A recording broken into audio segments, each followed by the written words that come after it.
बिजली सबसे ज़्यादा इस वक्त हर कौम की ज़रूरत बन गई है, क्योंकि उसी से सारे ही सिलसिले चलते हैं। इंडस्ट्री भी उसी से चलती है, घर भी उसी से चलते हैं, और सारे बाकी के निज़ाम भी उसी से ही चलता है। सो बिजली के ऊपर हमने गो काम करने की कोशिश की, मगर हम IPPs ले आए, और आज हमें समझ आई है कि वो जो हम उस वक़्त लेके आए थे फॉसल फ्यूल से चलने वाले अदारे, वो पेट्रोल और जो बाकी के फ्यूल जो है, फर्नेस ऑयल, वो इतना महंगा हो गया कि अब वो आपसे चलने को रह गए। और जो आपका ताकत थी, जो आपकी स्ट्रेंथ थी, वो हाइडल पावर थी, और उसमें आपने डैम्स नहीं बनाए वक्त पे।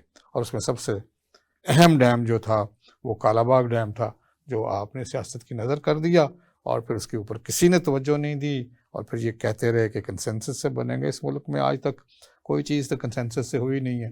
इवन जो सेंसस है, जो मरदमशुमारी है, उस पर कंसेंसस नहीं हो रहा। तो आप किस चीज़ की बात करते हैं? लीडरशिप सिर्फ ये देखती होती है कि मुल्क के लिए क्या चीज़ बेहतर है, और फिर वो उसके ऊपर काम करती है। इसी तरह ही है, जैसे बच्चा कहे कि मैं बीमार है और टीका नहीं लगवाना, तो माँ बाप उसकी बात नहीं सुनते, उसको टीका लगवा देते हैं। इसी तरह ये टीका जो था कालाबाग डैम का, ये बड़े अरसे दराज से 1950-1960 में ये लग जाना चाहिए था। तो आज आपके पास 4,500 मेगावाट बिजली भी होती और सस्ती भी होती। बिजली का ना होना और उसके बाद महंगा होना, ये दो धारी तलवार वहाँ पे पड़ रही है। और इसी से आपकी सारी जो कंस्ट्रक्शन है, सारा जो प्रोडक्शन है, वो महंगी हो जाती है, और आप दुनिया में कंपेटिटिव नहीं रहते, और उससे फिर आपकी महंगाई हो जाती है।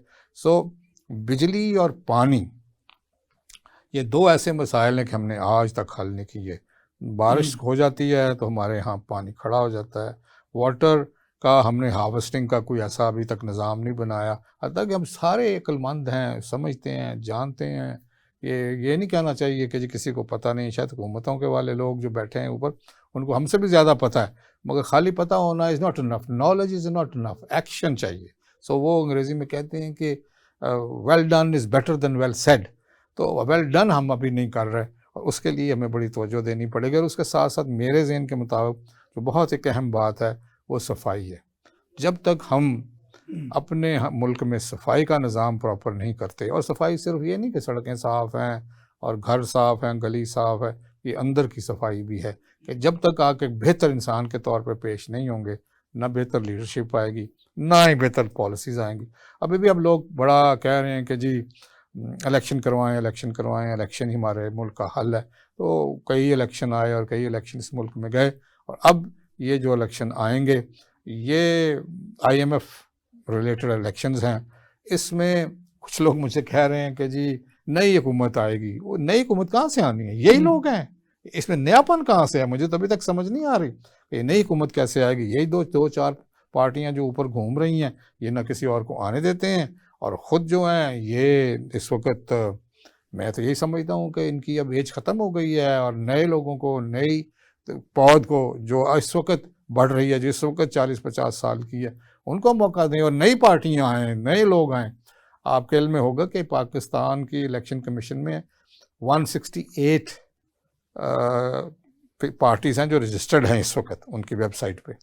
तो उसमें बहुत सारी जो ज़्यादा हैं वो मिडिल क्लास और छोटी पार्टियां। इन सारी छोटियों पार्टियों को इत्तेहाद करना चाहिए और इनके ख़िलाफ़ इलेक्शन लड़ना चाहिए। इस तरह तो फिर ये नहीं तो इनके बच्चे आ जाएंगे, बच्चे नहीं तो इनके पोते आ जाएंगे। सो मगर नई सोच, नया वलवला, नई बात वो आने को रही। सो इसलिए इस इलेक्शन का अगर पुराने सेंसस से होता है या नए सेंसस से होता है, ये कंट्रोवर्सी क्रिएट हो जाएगी, और फिर कोई इस इलेक्शन का रिज़ल्ट तस्लीम नहीं करेगा। सो अगर नए इलेक्शन करने हैं तो फिर नए लोग लेके आएँ। ये नए लोग इस तरह से नहीं आएंगे जो इस वक्त बैठे हुए हैं।